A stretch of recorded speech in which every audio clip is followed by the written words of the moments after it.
Hello, greetings everybody. My name is Murph. I am the host of this show, a show dedicated to progressive rock and other forms of rock music. Wow. So here we are. It's favorites night. Going to be very late. First of all, I tried to put on the other video camera first, but I wasn't able to get the camera twisted, and I spent quite a bit of time trying to do that, getting it so that I can get everything so that you can read it and facing. I wasn't getting that, so I decided I'll go on my old computer and use that for tonight, and that was going well. I put all of the stuff I wanted to put on. It was a fairly lengthy video, and then when I got to the end, I went and got ready to upload it, and it was gone, and I don't know where it went. Cheers. Anyways, we're going to try it again. I hope my voice will hold out. It's been cracking, so it might not, but we're going to give it a chance. So what I'm doing tonight for favorites is I've chosen my 25 most listened to rock bands in my history. So I'm going back to 1975. In 1975, I kind of discovered rock music. Before that, I was listening to my parents' country western collection or a couple of K-Tel albums that we had from the 1950s. Well, they weren't from the 50s, but the music was of the 50s. So that's kind of what I was listening to. And then I went to the new record store that opened down the street. It was a used record store. And the first album I saw was a Kiss Alive. And I was so taken by that because I was really into comics and superheroes by then. Like just everything I made went towards comic books. And so that launched Kiss. Kiss was the perfect band for me because they looked like superheroes and the music was really dark and heavy, and I loved it. So I bought that album based on the cover, took it home, listened to it, fell in love with the band. I knew who they were because people had been talking about them at work, at school. So I kind of knew a little bit about them, but not a lot. So for the next 3.5 years, they became the band I listened to. And then I started getting kind of tired of them a bit because that's all I was listening to, and I started listening to other bands, and some of those bands like Queen and Styx and Rush, they were all bands that were kind of had that little bit of that prog stuff going on that I didn't even know about what that was, but I kind of liked it. And then Black Sabbath came in, and then it just mushroomed out, right? Anyways, I decided that I wanted to do an episode where I basically ranked the top 25 according to how much time I listened to them. And so how I did is I went through their discography. I looked at each album and said, man, I think I probably listened to this one this amount of times. Then I do the next album, and I added them all together. I did the same thing with how much did I listen to them on the radio and stuff like that. And then I figured, well, I must have listened to this group about maybe 2,000 times off of the radio, and so I divided that by their average number of songs on their album and came up with a number. I added that number in, and then if they had any significant live albums other than their regular discography, I added that in as well to give me a kind of total of how much they did. And once I got all the totals down, I then ranked them according to who I'd listened to the most. There were some surprises. Some bands I thought would have been higher up. Other bands I actually thought would have been on the list that weren't. And then some of them I thought were going to be fairly high up, ended up being low. And there's reasons for that. I'll try to explain them as I go along. Anyways, I'm going to get on with it because I spent too much time talking on the last video and I'm worried that my throat might burn out. Hopefully I won't lose it this time. I mean, the video. Okay, so we're going to start with the first one, number 25, Ozzy Osbourne. So Ozzy basically is a 3-album kind of guy here for me. The Blizzard of Oz, Diary of a Madman, and Bark at the Moon. And I think probably the only reason Bark at the Moon got in there was because I bought it hoping it would be the same as the other two. But once Randy died, it kind of was different. It wasn't a bad album. It seemed a little bit more commercial. But this album and the Diary of a Madman got a ton of listens. It was still fairly early in the my moving out, and so it got a lot of listens. Back in those days, before I really had anything that resembled a playlist, I kind of would get an album from the store and just, play the thing until you were ready to kill yourself, you know. And this one did. This particular album, probably played it 50 times a week for the first month or so that I had it. Maybe even more. Might have been like 100 times a week. But I kind of figured out how many I listened to it. Then I did the Diary of Madman and that. So I got this total. And it had the 25th best total. So it's coming at number 25. Next up, number 24 is The Police. Now, The Police had a little bit more of an advantage over Ozzy because they had 5 albums as opposed to 3. So they got maybe not quite as many listens to as Diary of a Madman and that, although I think that Reggatta de Blanc really did kind of compete with those two. But they had more listening to because of that, and all 5 of the albums came out during that period of time when, you know, albums got listened to a lot more for me. So they come in at number 24. Number 23, Eagles. Pretty much are here in the 23rd spot because of The Long Run, which was an album I probably listened to for an entire year regularly. And at the beginning, I probably listened to it maybe 25 or 30 times a week, right? So it had a fairly big number. And then this album did fairly well. And the One of These Nights album, I think it was. Yeah, that one had a pretty good number. Then the other albums were just kind of sporadic. Anyways, so it had enough to get number 23 spot. The number 22 spot, the Rolling Stones, pretty much based on Some Girls, because that was the only album I had for the longest time. And it came out early in the 80s, so it was still getting a fair bit of time in. But it's been an album that's been fairly consistent for me listening to throughout their history. So there's never been a time where I haven't listened to it, you know, at least once a month or so, you know, so it was still getting a lot of listenings to. And then, of course, the next 2 albums from them, Emotional Rescue and Start Me Up, also got a fair bit of listening to, even though I did not own Start Me Up, but my friend had it, and I listened to his quite a bit. But Emotional Rescue, I did play quite a bit in my grade 11 year. So, and now I've got a bunch of stuff by them that is really kind of giving them a renaissance. But they had enough here to be number 22. Number 21, Heart, based on their Greatest Hits Live, which was pretty dominant. This one, A Little Queen. Those are the big 3 for me. The other albums kind of filled in, maybe contributed. Plus, there was quite a few of their songs that were regularly played on the radio, and they got a fairly big total from that as well. So number 21, Heart. I think that's number 21. Yeah, 21. 20 was Queen. Now, Queen got a lot of their stuff very early on. They were one of the original bands that I broke away from Kiss. So basically Queen, Rush, and Styx, although Queen and Styx dominated at that early part. Especially their News of the World album, Day at the Races, Night at the Opera. Those 3 albums really got played a lot and contributed largely to their total that put them here.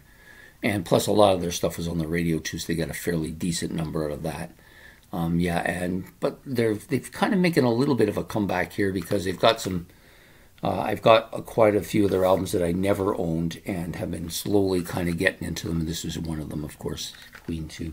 So that's number 20 band. Number 19, I would have thought they would have been higher, but it's AC/DC. A lot of their stuff I never really haven't owned for a long time. They were an initial band that I got into earlier on, with Back in Black getting a huge number. And then the other albums kind of contributed, you know, fairly decent numbers.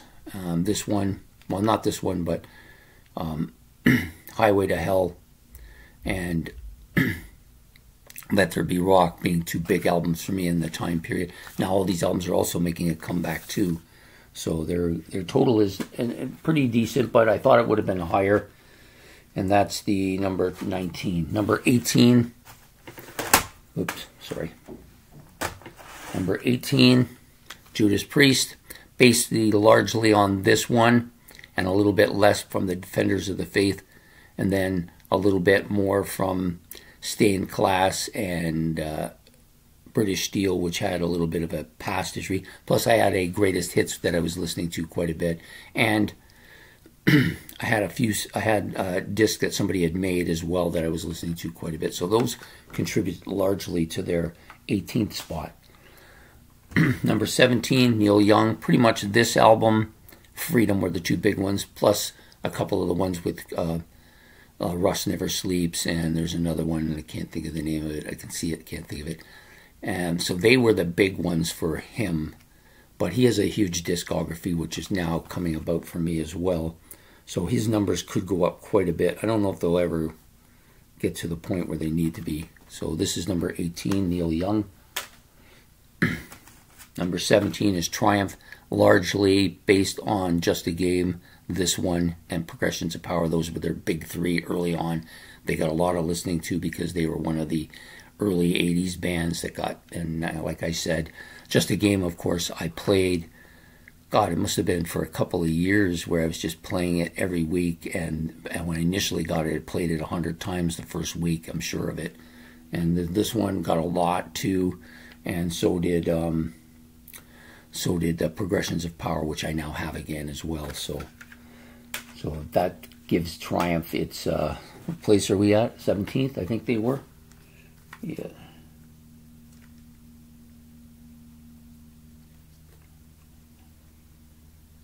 Yeah, 16th, sorry.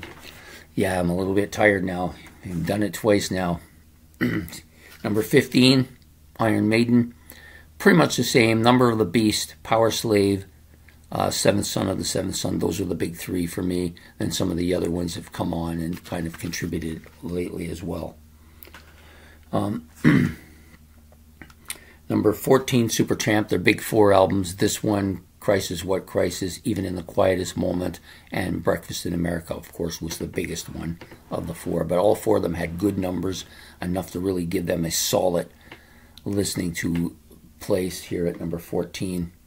And probably they've got other albums I'm listening to now. They might get a little bit better of a total because of that. But they're here at 14th.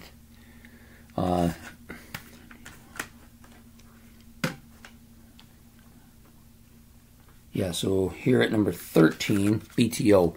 Largely based on their Best of BTO so far. That one really was easily the most listened to for me. Not Fragile had good numbers. Four Wheel Drive had good numbers. This one had good numbers. So they had good numbers from what I owned from them and had listened to them. And a lot of them were early on, so they got a lot of listening to. Enough here to put them in 13th place. Okay, number 12, Led Zeppelin. Yeah, pretty much spaced out pretty evenly except for maybe Physical Graffiti and Presence, which were albums I got into lately that don't have big numbers. They've done well from the time period they've been here, but didn't have big numbers historically. This one had big numbers historically. Led Zeppelin 4, Houses of the Holy, and In Through the Outdoor were the big ones here. So put Led Zeppelin in 12th. Got to get another drink here. Number 11, I thought this band would have been much higher up than they were, Jethro Tull, but they had basically four. The Masters, which was the first one I owned, got quite a bit. This one did okay. Songs from the Wood did well, but it hasn't been around as long, and it was during a period of time where I was listening to quite a bit of stuff, so it lost some of its numbers. It probably would have got historically. Minstrels in the Gallery, the same thing. And Thick as a Brick. Funny thing about Thick as a Brick was a little bit different than the other Jethro Tull albums because for about 2 months I played it pretty much without listening to really anything else but it. So it was kind of an historical kind of way of going about it. And then after that, I've maybe listened to it twice since that time. So it'll be about 20 years since I really listened to it.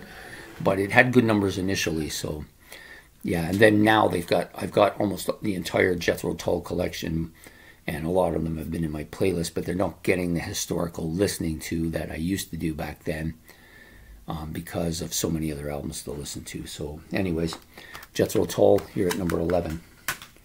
We're in the top 10 now. Yep, top 10.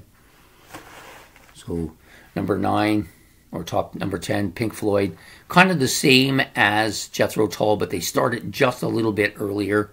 So I never really listened to Jethro Tull until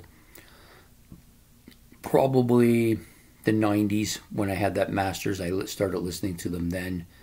Really didn't get heavily into them until about 2003, 2004 when the Masters really came back, and then I got Songs from the Wood.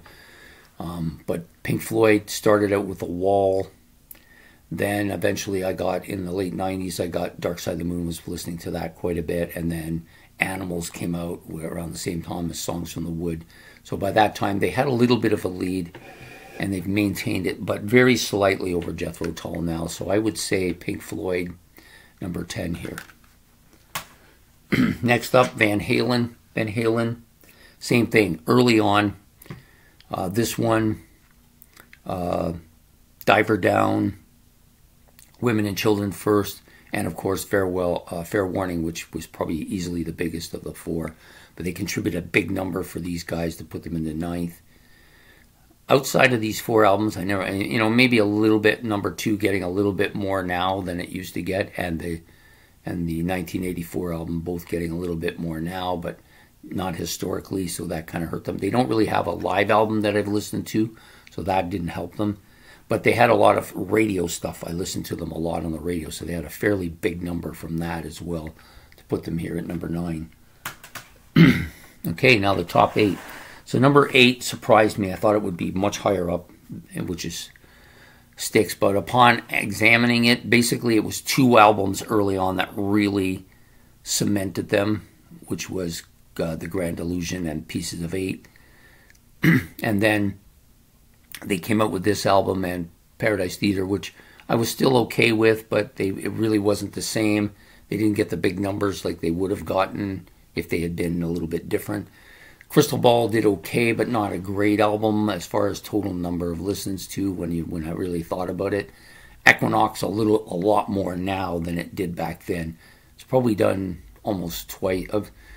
It did good in the old days, maybe 100 or so listened to, but it's done much better since I came to like it a lot, and it's probably contributed late in the game. And then, of course, now we have the Wooden Nickel albums that I'm playing through my playlist, which are beginning to have an impact. But it wasn't enough, even though they had a lot of radio stuff too. They did decently there.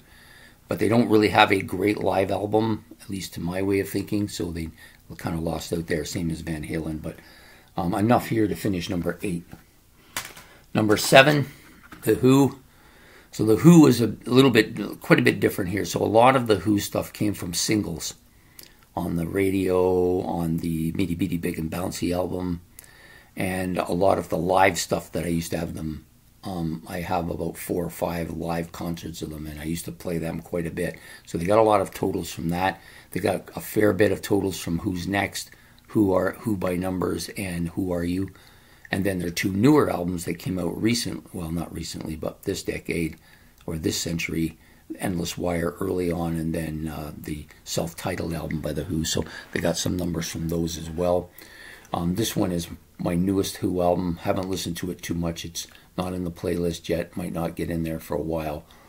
But yeah, so a lot of radio stuff really contributed to them, and a lot of their live concerts as well. So they're a little bit different than a lot of bands. They came in fairly early into the game, probably when I was in high school, so in the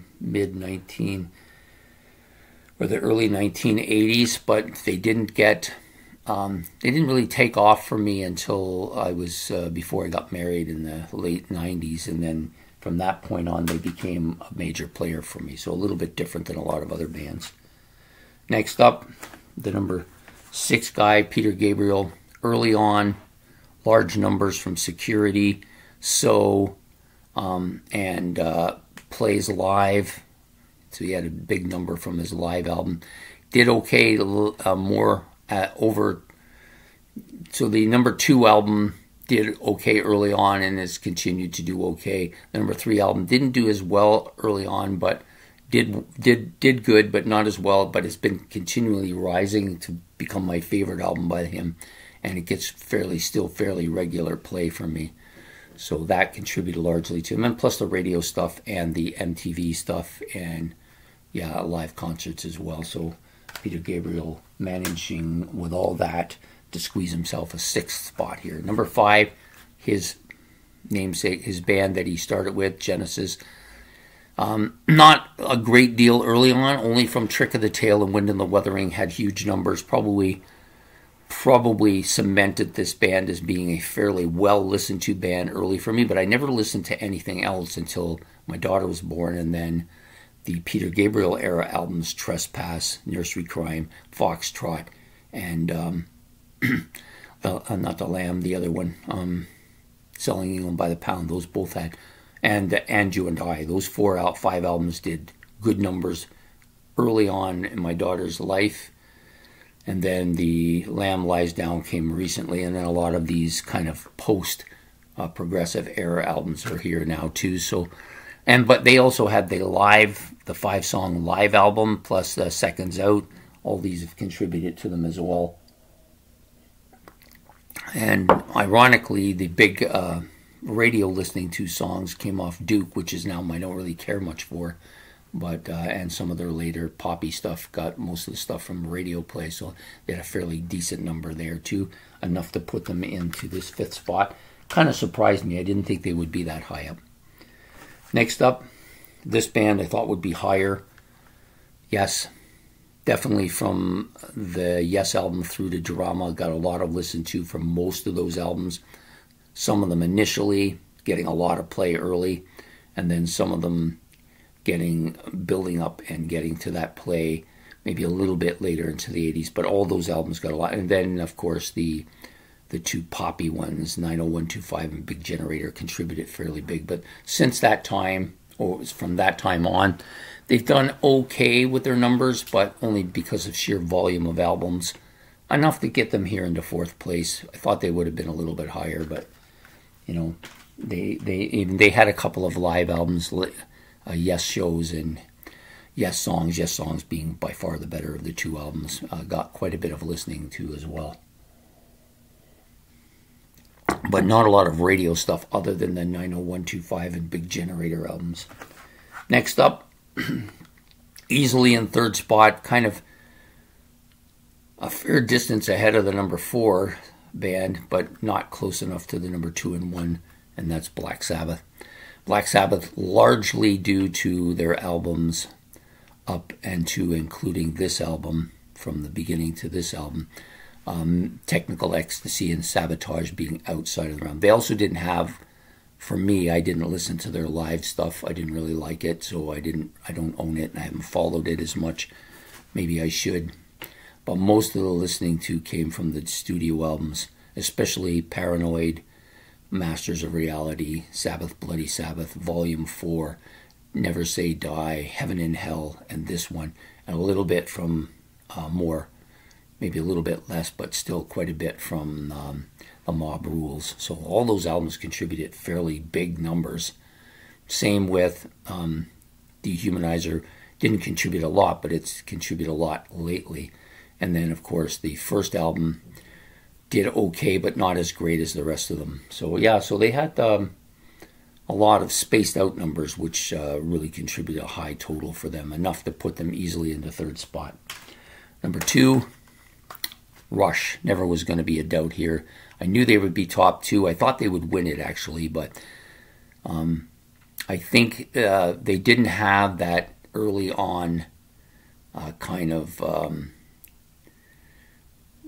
like I used to be one of them. I would get an album and just play it for 50 or 60 times in a row and then do it for weeks on end until I burned it out. They did get some of that, especially with Moving Pictures and Permanent Waves got a lot of that. Farewell to Kings, this one, and Caress of Steel, 2112, a little bit less of that, but still got some of it. Even their first album got a fair bit of play early on. Signals began the kind of end of that. But they got good numbers from a lot of their early albums, especially this one, Permanent Waves and Farewell to Kings. Those had big numbers, probably more. Their numbers were big enough to, just by those 3 albums alone, probably put them in the top 20, or top 10, I mean. And then you got the other stuff just kind of pushed them so far up. I thought they would win it, but they weren't really terribly close to the number 1 band, but they were close enough that they were within shouting. They may catch them some point in time, but they don't get as much listening to now with so many other things to listen to as well. Not that I'm lost interest in them. It's just that there's so much to listen to, I don't have time. And then number one, easily, Kiss. Just because they were initially the only band for 3.5 years without rivals. They had the ball game to themselves. And back in those days, I was listening to music round the clock pretty much for about 3.5 years. And it was almost 90% Kiss with a few other things thrown in here whenever it came along. But almost all of their albums, their early albums, had big numbers. Especially this one, Destroyer and Alive and Hotter Than Hell. Those all had great big numbers, maybe the biggest numbers of any albums, just because there was nobody to compete. This album, just to give you an insight, when I got it the first week, I probably listened to it 100 times. And then the second week, probably close to that. So probably the first 2 months I was listening to this stuff nonstop, this album nonstop. It probably was close to 1,000 listened to by the end of the first year. No albums like that now. There's no chance of an album getting that, but back then it was easy. Same with Destroyer, maybe not as much. Hotter Than Hell was probably the next closest one as far as the studios go. Of course, Alive was ahead of all of them. Still is. It's probably the most listened to album by me in my history. And so these contribute large. Then later they didn't get a lot of radio songs because they weren't played on the radio. No radio station would play Kiss back in those times.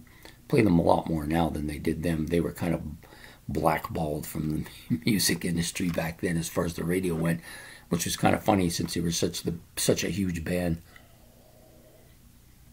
It kind of went down for me a little bit when we got to Dynasty. Didn't get nearly, I think, the views that listened to that a lot of these earlier ones did. Probably more than the debut album, and maybe more than Dressed to Kill, which I think were the weaker two albums of that time period. Love Gun a little bit less too. And then Dynasty kind of started that trend downward. Unmasked again, further down, The Elder almost non-existent. Came up a little bit with Creatures of the Night and Lick It Up. They both would have done better than the predecessors. But after that was it. Kiss Alive 3 I did listen to a bit, but not really a lot. So Kiss wins this, not by a huge margin, but easily a big enough margin that it probably will always retain this spot. This may be, like they said about Gretzky's records and Babe Ruth's records, Gretzky's records anyways, will never be broken, and that's probably the same here. And largely due, as I said, because they were left alone to rule the roost for a few years before they had challengers. Anyways, it was fun to do. I'm just going to give you them in the reverse order so that we don't forget who was what. Number 1 was Kiss. Number 2 was Rush. Number 3, Black Sabbath. Number 4, Yes. Number 5, Genesis. Number 8, Peter Gabriel. Number 9, The Who. Number 10. Oh, did I screw that up? I did. Let me try that again. I don't know how I did that, but I did it. So we'll do it again. Kiss, number 1. Rush, number 2. Black Sabbath, number 3. Yes, number 4. Genesis, number 5. Peter Gabriel, number 6. The Who, number 7. I think that's where I went off. I called them number 9. Number 7. Number 8 was Styx. Am I right? Yeah, I am. Number 9, Van Halen. I must be really getting tired, eh? Number 10, Pink Floyd. Number 11, Jethro Tull. And number 12, Led Zeppelin. Grab the other stack. Number 13, Bachman-Turner Overdrive. Or Bachman-Turner Overdrive, for those of you politically correctors. Number 13, Supertramp. Number 14,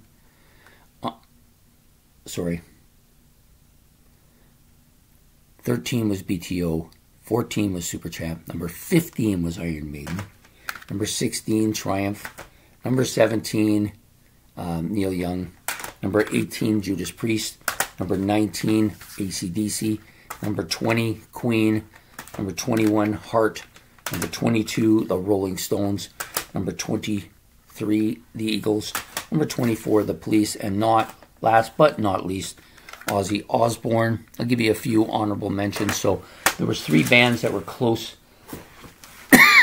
There's 3 artists, we'll call it, that were close to getting in there, but just didn't quite have the numbers. They were Phil Collins, The Knack, and Boston. Basically, all 3 of them. Well, Boston and The Knack basically one album kind of dominated. With Phil Collins, it was spread out over 3 albums, kind of, and a lot of radio stuff as well.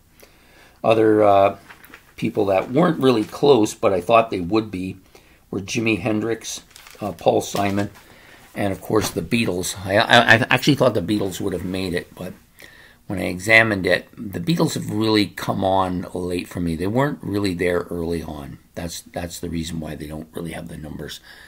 Over the last 10 or 15 years, they've really come on quite a bit. If I'd been listening to them the way I am now back then, they probably would have easily made the list. But because I wasn't, they just didn't because of that. Anyways, this was fun to do. I hope you guys enjoyed it. I'm kind of tired of it now. I've done it twice. Hopefully I don't lose it this time. I hope you've enjoyed this episode. If you have, please hit the like and subscribe. Don't forget the notification bell above my head. And also don't forget to leave any comments if you want to make comments about this whole process. It's kind of a weird process, but it was a fun one. If you want to give me the albums or bands you think that you've listened to the most, you can do that. You want to comment about any of the surprises that you might have heard there, you can comment about that as well. Anyways, I hope you've enjoyed this. This will come out as soon as I can upload it. It's going to be very late because of the screw up. And I hope you've enjoyed this, and we will see you next Wednesday when we do another episode of Favorites. It'll be a 5 next week.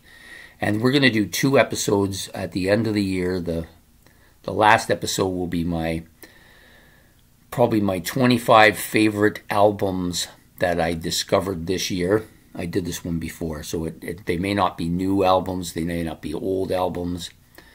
They will be probably spaced out over history, but I haven't discovered them until this year, so they're going to be my 25 favorites. And I'll also do my top 20 favorite albums released in 2024. We've been doing a show called What's New, but we're going to do the top 20 here on this show because I think it'll be fun to do. And then I'll have a couple of other things in there. Maybe I'll do a Christmas one as well. Anyways, I'm glad to have had you here. Take care and have yourself a good night. We'll see you soon. Goodbye.